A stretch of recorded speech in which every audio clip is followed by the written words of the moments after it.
एक बार एक किसान भगवान से बहुत ही नाराज हो गया। किसान बहुत मेहनती था, बहुत मेहनत से वह खेतों में अनाज उगाता, उसकी देखभाल करता, पर अक्सर उसकी फसल खराब हो जाती। कभी सूखा पड़ जाता, कभी बाढ़ आ जाती, कभी तेज धूप, कभी आंधी, कोई न कोई कारण बन ही जाता कि उसकी फसल खराब हो जाती।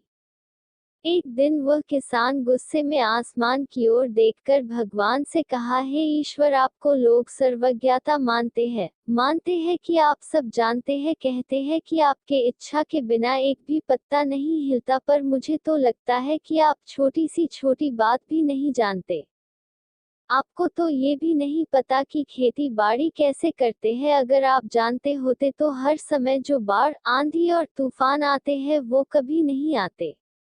आप नहीं जानते कि कितना नुकसान उठाना पड़ता है हम किसानों को। यदि आप मेरे हाथ में यह शक्ति दे दे कि जैसा मैं चाहूँ वैसा मैं मौसम कर दूं, फिर आप देखना मैं अन्न के भंडार लगा दूंगा।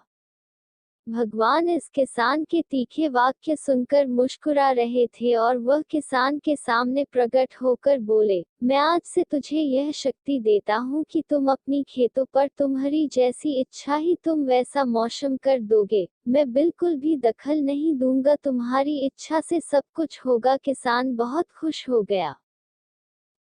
हरी भरी लहलहाती फसल, मन ही मन वह बहुत खुश हो गया और सोचने लगा, अब सबूत के साथ दिखाऊंगा भगवान को कि इसे कहते हैं शक्ति का सही उपयोग। मेरी सफलता देखकर उन्हें अपनी नियम जरूर बदलने पड़ेंगे। कुछ दिन गुजरे, फसल कटने को तैयार हो गए। किसान बहुत उत्सुकता के साथ फसल को काटने लगा, पर जैसे ही उसकी नजर गेहूं की बालियों पर गया तो उसने अपना सिर पीट लिया और वह रोने चिल्लाने लगा। गेहूं की एक भी बाली के अंदर गेहूं का दाना नहीं था, सारी बालियां अंदर से खाली थी। किसान बहुत दुखी हो गया, उसने भगवान को रोते हुए फिर पुकारा, हे प्रभु, तुमने ये मेरे साथ क्या किया? क्या तुमने मुझे कोई सजा दी?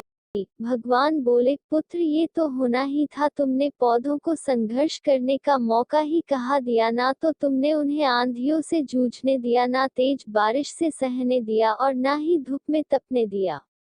एक भी चुनौती का सामना तुमने उन्हें नहीं करने दिया, इसीलिए सारे पौधे अंदर से खोखले रह गए।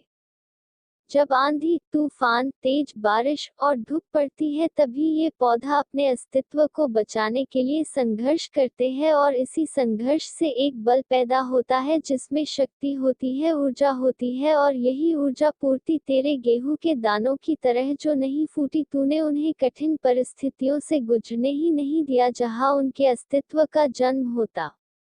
सारे बालियां इसीलिए खाली है, इसमें एक भी गेहूं का दाना इसलिए नहीं है क्योंकि तुमने अपने पौधों को संघर्ष कराया ही नहीं।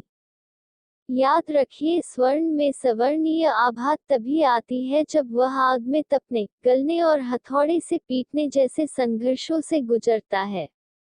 कोयले का टुकड़ा हीरा तभी बनता है जब वह उच्च दाब और उच्च ताप की मुश्किल परिस्थितियों से गुजरता है। इसी तरह यदि हमारी जिंदगी में कोई संघर्ष ही ना हो, कोई चुनौती ही ना हो, तो हम भी गेहूं की बालियों की तरह खोखले रह जाएंगे, कोई अस्तित्व नहीं होगा हमारा।